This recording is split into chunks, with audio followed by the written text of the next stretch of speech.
حضرت عبدالله بن مسعود رضی الله تعالی عنہ فرمایي چې یوه ورځ موږ ولاړو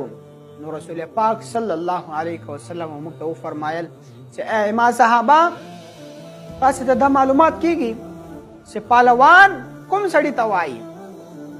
نو صحابه کرام ورته وفرمایل یا رسول الله صلی الله علیه وسلم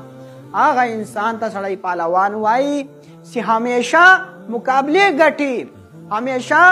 هغه په مخ کې څو مقابلې کې ورته راځي همیشه هغه لاندې اچوي هغه ته پهلوان وایي رسول پاک صلی الله علیه وسلم د مدینې تاجدار دا ورته وفرمایل ای ما صحابه پهلوان هغه سړي ته نه وایي چې کوم انسان په پهلواني کوي او بل سړی چې دا فورا کته په مځکه باندې واچوي هغه ته پهلوان نه وایي بلکې پهلوان هغه سړي ته وایي چې کوم انسان خپله غصه باندې کنټرول کړي خپله غصه باندې ځان کابو کړي هغه انسان ته پهلوان وایي